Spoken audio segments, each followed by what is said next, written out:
Good morning friends, how are you all. आपके साथ फिर आपकी दोस्त doctor Seema in doctor Seema's med talks.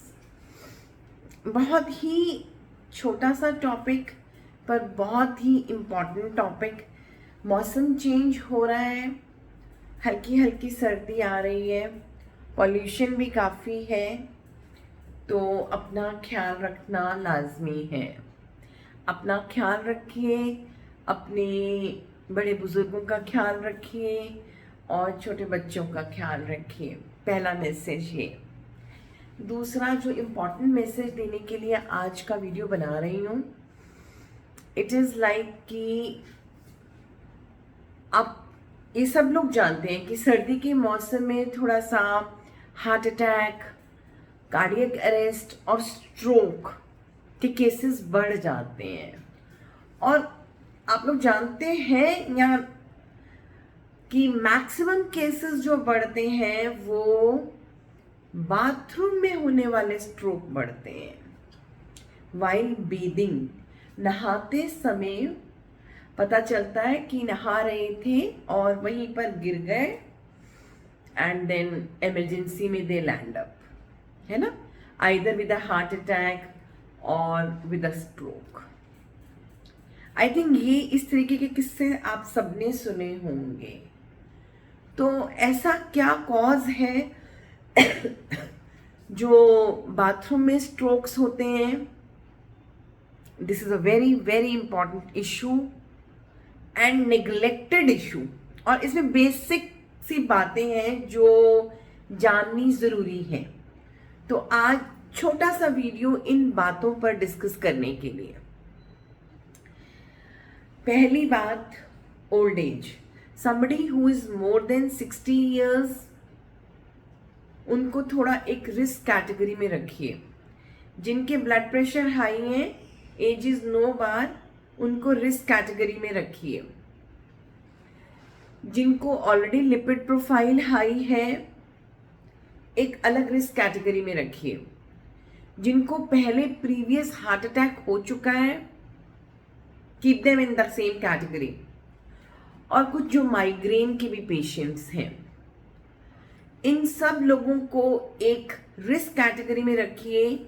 और age is no bar in these cases.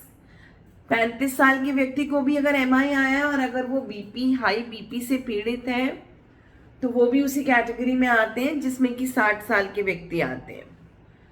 तो एक पहली बात ये बहुत इंपॉर्टेंट है। तो इन सब लोगों को नहाने के समय पे क्या ऐसी प्रिकॉशंस, इन सबको तो रखनी है, बट सभी को रखनी चाहिए, है ना, सभी को रखनी चाहिए। ज्यादा केसेस ये सर्दी के दिनों में आते हैं। क्या पानी के टेम्परेचर का कोई रोल है? तो बिल्कुल है। ठंडा पानी सर्दी के दिन, एकदम sudden exposure to cold, may it be in the form of ठंडा पानी एकदम डालना, है ना, या मौसम में चेंज आना, है ना। और age obviously is a big thing. और ये केसेस ज़्यादातर सुबह 8 से 11 के समय पे होते हैं, क्योंकि वही टाइम होता है जब पीपल टेक बाथ या टॉयलेट का समय वही है। तो सुबह 8 से 11 बजे का समय सर्दियों का थोड़ा सा खतरनाक हो जाता है कई बार।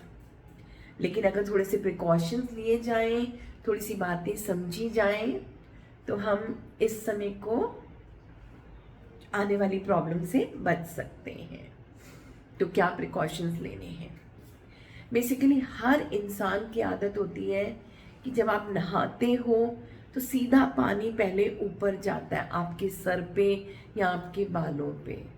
This is a big wrong thing which we all do. बहुत बड़ी गलत चीज़ है। इस चीज़ को बदलना चाहिए, इस चीज़ को बदलना पड़ेगा। We have to get into sequenced bathing. Sequence bathing का मतलब होता है कि पानी पहले आपके पाँव पे, पाँव से टांगों पे, आपकी ट्रंक पे, आपकी अपर बॉडी पे और उसके बाद लास्ट में पानी आपके सर पे आना चाहिए। अब बहुत बड़ा सवाल उठता है कि ऐसा क्यों, वाई सो? तो उसका जवाब ये है, we are warm blooded people. हमारी बॉडी में टेम्परेचर जब चेंज होता है तो our body also changes the temperature and it needs some time. हमारे शरीर को थोड़ा सा बाहर से अलग टेम्परेचर में एडजस्ट होने में थोड़ा वक्त चाहिए होता है। अगर आप सीधा पानी सर में डाल देते हैं, बाल गीले कर लेते हैं, अपना हेड एंड को पहले पानी में भिगो लेते हैं, तो होता क्या है कि एकदम आपकी बॉडी की सर्कुलेशन बहुत तेज हो जाती है to adjust with the outside temperature, और वो प्रेशर बढ़ जाता है, आपका बीपी एकदम शूटअप हो जाता है, और हो सकता है कि आपकी कोई ब्रेन की आर्टरी उसी टाइम पर फट जाए, या छोटी वेसल्स फट जाए, या आपको हार्ट अटैक भी उस टाइम पे आ सकता है, या कार्डियक अरेस्ट भी हो सकता है। तो कहने का मतलब सिर्फ ये है कि बॉडी को टेम्परेचर से एडजस्ट करने में थोड़ा वक्त लगता है, उस वक्त को देना बहुत ज़रूरी है। अदरवाइज प्रेशर चेंजेस बहुत ज़्यादा आ सकते हैं, क्योंकि सर्कुलेशन बहुत तेज़ होगी।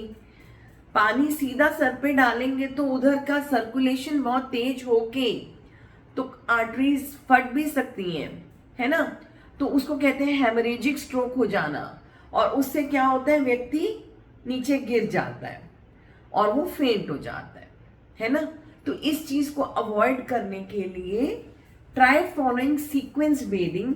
कभी भी सर से पानी मत डालना शुरू कीजिए, और ठंडा पानी, ठंडे और गर्म पानी में भी डिफरेंस रखें। मतलब थोड़ा, अगर आप हॉट वाटर यूज करते हैं, ल्यूक वार्म वाटर जो आप यूज करते हैं, that is more beneficial compare to ठंडा पानी।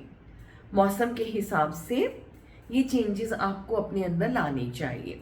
खासकर मैंने बोल दिया, जिनके बीपी हाई रहते हैं, जिनको प्रीवियस हिस्ट्री हार्ट अटैक की आ चुकी है, या जो माइग्रेन के पेशेंट्स हैं, या जिनका लिपिड प्रोफाइल भी हाई रहता है, और ओल्ड एज, है ना। तो इन चीज़ों में रखना चाहिए। दूसरी एक बात और ज़रूरी बताना चाहती हूँ कि टॉयलेट हैबिट्स में when you are straining, आप अनयूजुअल टॉयलेट स्ट्रेनिंग कर रहे हैं टू इवैक्यूएट, आपको अगर कॉन्स्टिपेशन हो रखी है, आप अनयूजुअल स्ट्रेनिंग कर रहे हैं, तब भी आप कोई ना कोई कार्डियोवैस्कुलर इवेंट को आमंत्रण दे रहे हैं।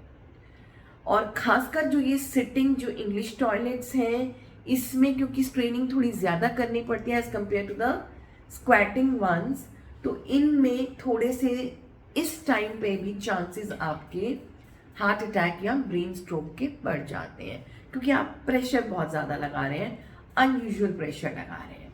तो एक चीज़ कहना चाहती हूँ कि जो लोग कॉन्स्टिपेटेड हैं, कोशिश कीजिए, क्योंकि सर्दी का मौसम आ रहा है, तो आप पानी की इनटेक आपकी कम हो जाती है, तो थोड़ा सा कोशिश करके एफर्ट लगा के पानी की इनटेक बढ़ाइए। उससे भी नहीं ठीक होता तो थोड़ा सा फाइबर ऐड कर दीजिए।